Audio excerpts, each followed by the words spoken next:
Exodus chapter 37 verse 1 to 29. Verse 1. Bezalel made the ark of acacia wood, 2.5 cubits long, a cubit and a half wide, and a cubit and a half high. Verse 2. He overlaid it with pure gold, both inside and out, and made a gold molding around it. Verse 3. He cast 4 gold rings for it and fastened them to its 4 feet, with 2 rings on one side and 2 rings on the other. Verse 4. Then he made poles of acacia wood and overlaid them with gold. Verse 5. And he inserted the poles into the rings on the sides of the ark to carry it. Verse 6. He made the atonement cover of pure gold, 2.5 cubits long and a cubit and a half wide. Verse 7. Then he made 2 cherubim out of hammered gold at the ends of the cover. Verse 8. He made 1 cherub on one end and the second cherub on the other. At the 2 ends he made them of one piece with the cover. Verse 9. The cherubim had their wings spread upward, overshadowing the cover with them. The cherubim faced each other, looking toward the cover. Verse 10. They made a table of acacia wood, 2 cubits long, a cubit wide, and a cubit and a half high. Verse 11. Then they overlaid it with pure gold and made a gold molding around it. Verse 12. They also made around it a rim 100 wide and put a gold molding on the rim. Verse 13. They cast 4 gold rings for the table and fastened them to the 4 corners, where the 4 legs were. Verse 14. The rings were put close to the rim to hold the poles used in carrying the table. Verse 15. The poles for carrying the table were made of acacia wood and were overlaid with gold. Verse 16. And they made from pure gold the articles for the table, its plates and dishes and bowls and its pitchers for the pouring out of drink offerings. Verse 17. They made the lampstand of pure gold. They hammered out its base and shaft, and made its flower-like cups, buds and blossoms of one piece with them. Verse 18. 6 branches extended from the sides of the lampstand, 3 on one side and 3 on the other. Verse 19. 3 cups shaped like almond flowers, with buds and blossoms were on one branch, 3 on the next branch, and the same for all 6 branches extending from the lampstand. Verse 20. And on the lampstand were 4 cups shaped like almond flowers with buds and blossoms. Verse 21. 1 bud was under the first pair of branches extending from the lampstand, a second bud under the second pair, and a third bud under the third pair, 6 branches in all. Verse 22. The buds and the branches were all of one piece with the lampstand, hammered out of pure gold. Verse 23. They made it 7 lamps, as well as its wick trimmers and trays, of pure gold. Verse 24. They made the lampstand and all its accessories from 1 talent of pure gold. Verse 25. They made the altar of incense out of acacia wood. It was square, a cubit long and a cubit wide, and 2 cubits high, its horns of one piece with it. Verse 26. They overlaid the top and all the sides and the horns with pure gold, and made a gold molding around it. Verse 27. They made 2 gold rings below the molding, 2 on each of the opposite sides, to hold the poles used to carry it. Verse 28. They made the poles of acacia wood and overlaid them with gold.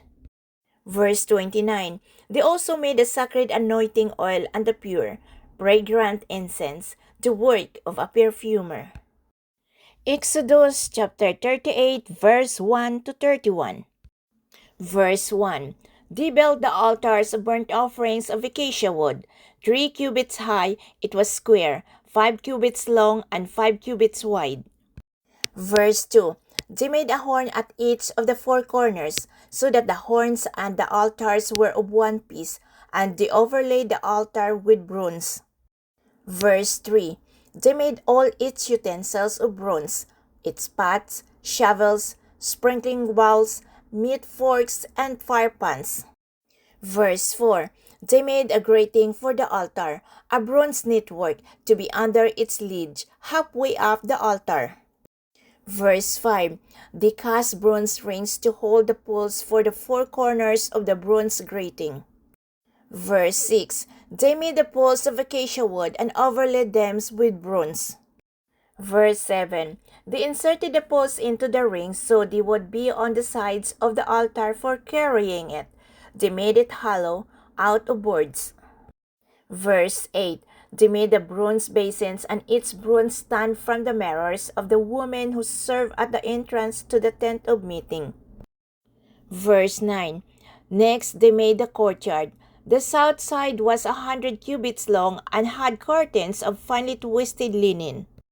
Verse 10. With 20 posts and 20 bronze bases, and with silver hooks and bands on the post. Verse 11. The north side was also 100 cubits long and had 20 posts and 20 bronze bases, with silver hooks and bands on the post. Verse 12. The west end was 50 cubits wide and had curtains, with 10 posts and 10 bases, with silver hooks and bands on the post. Verse 13. The east end toward the sunrise was also 50 cubits wide. Verse 14. Curtains 15 cubits long were on one side of the entrance, with 3 posts and 3 bases. Verse 15. And curtains 15 cubits long were on the other side of the entrance to the courtyard, with 3 posts and 3 bases. Verse 16. All the curtains around the courtyard were of finely twisted linen. Verse 17. The bases for the posts were bronze. The hooks and bands on the posts were silver, and their tops were overlaid with silver. So all the posts of the courtyard had silver bands. Verse 18. The curtain for the entrance to the courtyard was made of blue, purple, and scarlet yarns and finely twisted linen, the work of an embroiderer. It was 20 cubits long and, like the curtains of the courtyard, 5 cubits high. Verse 19. With 4 posts and 4 bronze bases, their hooks and bands were silver, and their tops were overlaid with silver. Verse 20. All the 10 pegs of the tabernacle and of the surrounding courtyard were bronze. Verse 21. These are the amounts of the materials used for the tabernacle of the covenant law, which were recorded at Moses' command by the Levites under the directions of Ithamar, son of Aaron, the priest. Verse 22. Bezalel, son of Ori, the son of Or, of the tribe of Judah, made everything the Lord commanded Moses. Verse 23. With him was Oholiab, son of Ahimasak, of the tribe of Dan, an engraver and designer, and an embroiderer in blue, purple, and scarlet yarns and fine linen. Verse 24. The total amount of the gold from the wave offering used for all the work on the sanctuary was 29 talents and 730 shekels, according to the sanctuary shekel. Verse 25. The silver obtained from those of the community who were counted in the census was 100 talents and 1,775 shekels, according to the sanctuary shekel.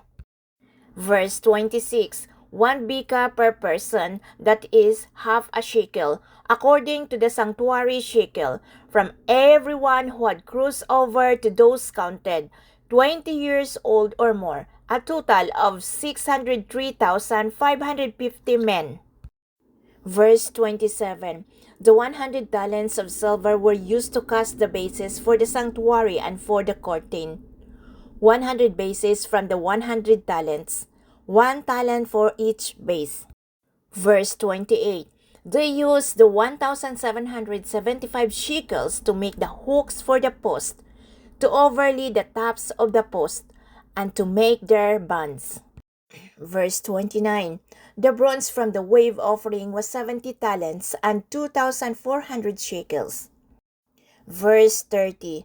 They used it to make the basis for the entrance to the tent of meeting, the bronze altars with its bronze grating and all its utensils.